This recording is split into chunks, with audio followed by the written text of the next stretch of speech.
Assalamualaikum warahmatullahi wabarakatuh. Hai teman-teman semua, perkenalkan nama saya Revida Mareta Herviashari. Saya mahasiswi pendidikan ekonomi FKIP UHAMKA. Pada video kali ini, saya akan menjelaskan materi tentang RPP dan lesson plan. Oke, langsung saja yuk kita bahas satu-satu. Untuk pembahasan yang pertama, kita akan membahas mulai dari Rencana Pelaksanaan Pembelajaran atau RPP. Menurut Permendikbud nomor 65 tahun 2013 tentang standar proses, Rencana Pelaksanaan Pembelajaran atau RPP adalah rencana kegiatan pembelajaran tatap muka untuk satu pertemuan atau lebih. RPP ini dikembangkan dari silabus untuk mengarahkan kegiatan pembelajaran peserta didik dalam upaya mencapai kompetensi dasar. RPP yang saya buat ini merupakan bentuk RPP K13 yang terbaru yang dibuat dengan format satu lembar. Bentuk ini merupakan penyederhanaan RPP sebelumnya dan merupakan inisiatif dari Mendikbud Nadiem Makarim. Mari kita lihat format RPP yang sudah saya buat. Nah, di sini bentuk RPP yang satu lembar ya, teman-teman. Nah, dalam RPP ini terdapat 3 komponen inti, yaitu ada tujuan pembelajaran, kemudian kegiatan pembelajaran, dan yang terakhirnya itu ada penilaian. Nah, sebelum kita bahas 3 komponen tersebut, kita bahas dari yang atas terlebih dahulu ya, teman-teman. Nah, di bagian paling atas ini, kita jangan lupa untuk menuliskan judulnya. Nah, judulnya itu Rencana Pelaksanaan Pembelajaran atau RPP. Nah, kemudian di bawahnya ini kita buat identitasnya. Ada apa saja identitasnya? Identitas di sini saya buat ada nama sekolah, kemudian mata pelajaran, kelas atau semester, kemudian ada materi pokok, alokasi waktu, terus juga harus jelas pertemuan keberapa, dan juga ada kompetensi dasarnya. Lanjut lagi kita ke komponen yang pertama, yaitu ada tujuan pembelajaran. Nah, tujuan pembelajaran adalah perilaku hasil belajar yang diharapkan terjadi, dimiliki, atau dikuasai oleh peserta didik setelah mengikuti kegiatan pembelajaran. Nah, untuk tujuan pembelajaran yang saya buat, itu ada peserta didik dapat menganalisis 3 dari 6 materi masalah ekonomi dan sistem ekonomi dengan benar setelah melakukan diskusi bersama kelompoknya. Nah, dengan menggunakan komposisi A, B, D, C, nah, untuk tujuan pembelajaran ini, untuk yang A itu mengenai audiens. Siapa audiensnya di sini? Yaitu peserta didik. Kemudian B-nya adalah behavior. Ini merupakan kata kerja operasional. Yang ingin saya ambil yaitu menganalisis, yang termasuk dalam kata kerja operasional C4. Nah, selanjutnya yang D atau degree itu ukurannya 3 dari 6 materi. Nah, selanjutnya itu condition. Nah, condition ini kata-katanya di sini yaitu setelah melakukan diskusi bersama kelompok. Selanjutnya kita ke komponen yang kedua. Yang kedua itu ada kegiatan pembelajaran. Nah, karena di sini saya menggunakan RPP untuk pembelajaran secara online atau daring, maka saya membuat medianya yang digunakan itu ada WhatsApp Group, Google Classroom, Zoom, dan Google Form. Terus juga ada slide PowerPoint. Lalu saya juga membutuhkan alat atau bahan itu supaya peserta didik tetap dapat mengikuti proses pembelajaran, dibutuhkan yang namanya laptop dan juga handphone. Nah, sumber belajarnya dari mana saja? Sumber belajarnya berasal dari buku ekonomi siswa kelas 10, kemudian dari buku-buku lain yang relevan, dan juga multimedia interaktif dan internet. Nah, untuk kegiatan pembelajaran ini, kita membuatnya itu ada 3, kegiatan pendahuluan, kegiatan inti, dan kegiatan penutup. pada kegiatan pendahuluan ini dimulai dengan apersepsi. Jadi, saya mempersiapkan melalui Google WhatsApp, guru mengajak peserta didik untuk masuk ke kelas daring.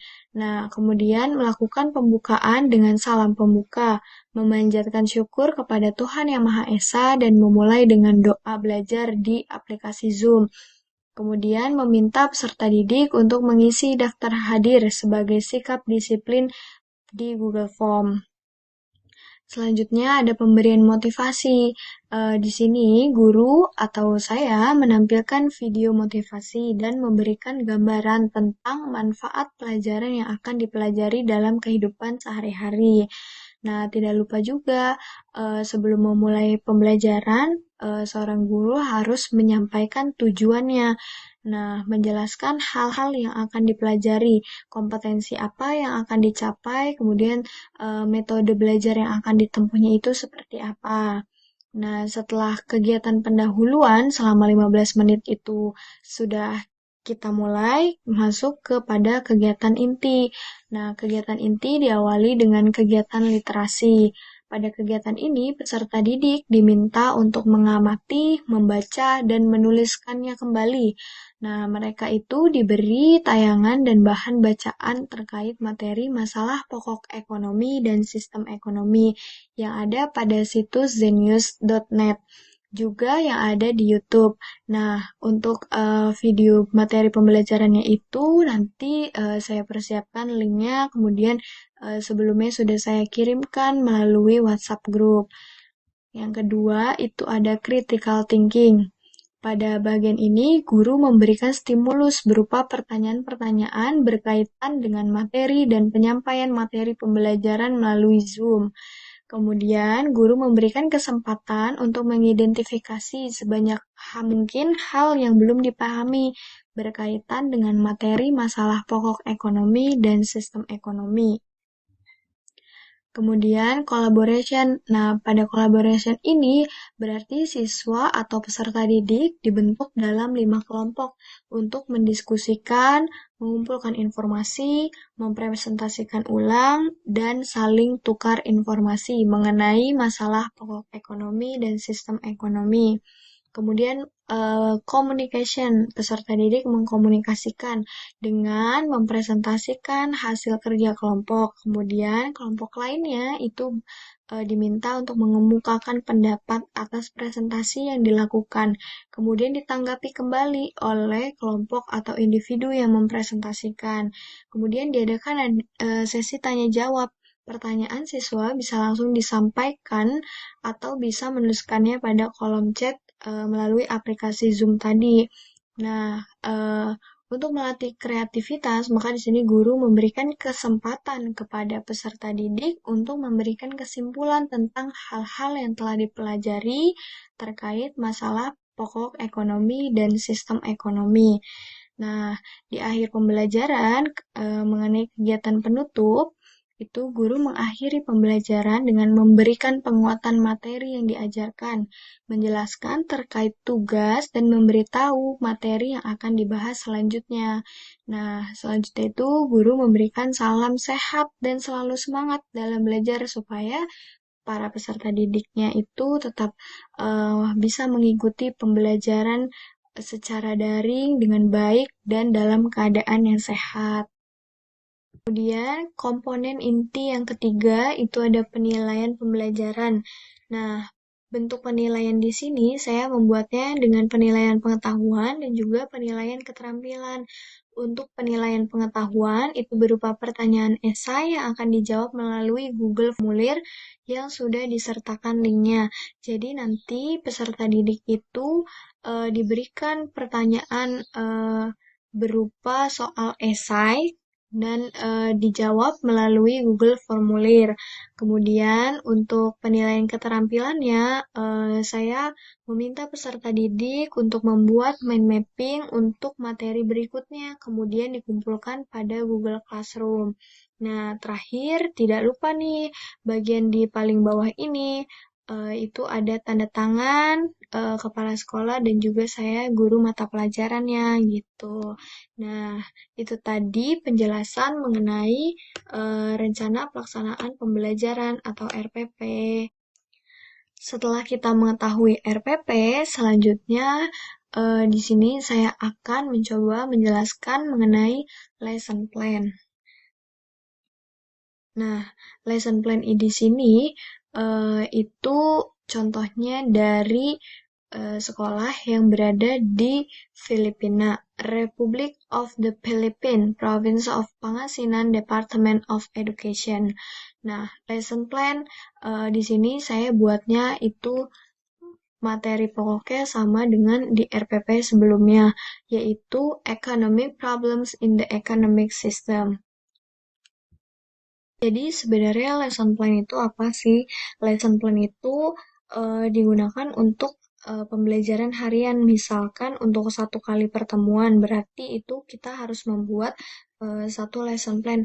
Ya kurang lebih sama ya dengan RPP gitu. Nah, kalau di lesson plan ini, komponen intinya dia ada objektif, terus juga subject matters, kemudian ada prosedur, kemudian ada juga lesson proper nih ya, terus ada juga bagian evaluation, kemudian juga ada assignment. Nah, baik selanjutnya itu akan kita bahas yuk satu-satu. Nah, yang pertama ada objektif. Jadi kalau objektif itu seperti tujuan pembelajaran yang ingin dicapai.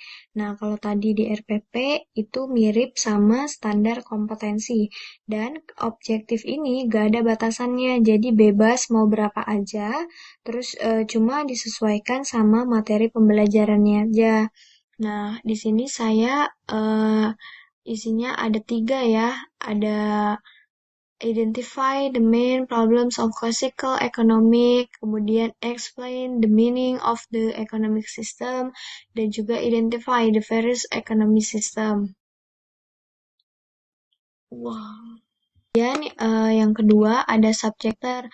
Nah, di subject matter ini itu dari mana sih referensi yang diambil untuk belajar, terus topiknya itu apa, terus ada instructional materials-nya gitu. Nah, di sini topiknya em, masalah pokok ekonomi ya, terus referensinya itu dari buku ekonomi kelas 10 gitu. Terus instructional materials-nya itu ada buku, juga ada PowerPoint presentation.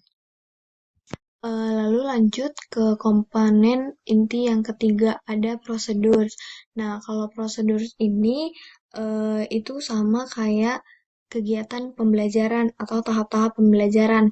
Jadi ada dimulai dari greeting, kemudian sheeting of attendance gitu kan. Nah, juga ada motivation. Nah, motivationnya di sini untuk memotivasi siswa, saya di sini mencoba untuk memberikan sebuah aktivitas. Saya beri nama Find Me. Jadi nanti ketika pembelajaran itu siswa itu membentuk 5 kelompok, kemudian saya kasih gambar. Nah, di gambar itu peserta didiknya itu harus menemukan gambar seorang tokoh yang termasuk dalam tokoh ekonomi kayak gitu. Nah, kalau mereka mau jawab, kalian bisa angkat bendera kelompok masing-masing. Nah, di bagian selanjutnya itu ada lesson proper. Jadi kalau lesson proper itu kayak kelanjutan pembelajaran, udah mulai masuk ke topik pembelajaran.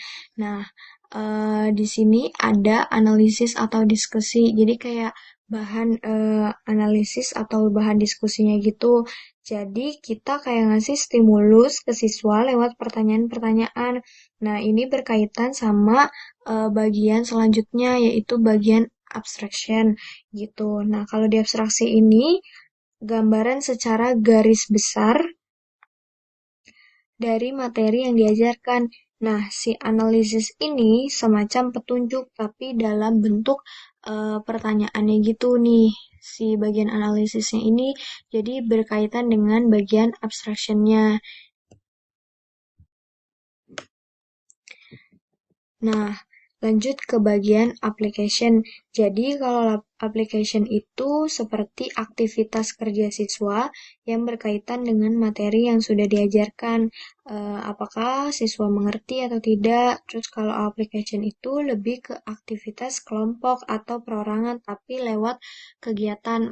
Makanya di sini saya buat kegiatannya itu mereka mengisi gambar gitu, menyusun gambar puzzle gitu dari gambar-gambar yang diberikan. Kemudian selanjutnya itu ada bagian evaluation. Nah, bagian evaluation ini untuk lembar kerja yang akan digunakan sebagai penilaian untuk siswa gitu. Nah, kayak Nah, bentuk pertanyaannya itu bebas, boleh pilihan ganda, boleh esai, atau boleh uraian. Nah, kalau di sini saya menggunakannya soal esai kayak gitu, karena disesuaikan dengan materi pembelajarannya gitu, supaya siswa juga dapat menganalisis dengan diberikan soal-soal seperti itu. Lalu komponen yang terakhir itu ada assignment. Jadi kalau assignment itu seperti tugas rumah atau PR gitu ya. Nah ini juga bebas gitu. Kalau di sini saya meminta siswa untuk membuat mind mapping yang colorful gitu supaya lebih menarik. Terus juga siswanya lebih paham sama apa yang telah dipelajarinya. Nah, terus terakhir di sini lesson plan dibuat oleh saya, Revida Mareta. Sekian penjelasan materi mengenai RPP dan juga lesson plan. Semoga bermanfaat. Jangan lupa untuk like, comment, and subscribe channel YouTubeku. Sampai jumpa di video selanjutnya. Bye-bye. Wassalamualaikum warahmatullahi wabarakatuh.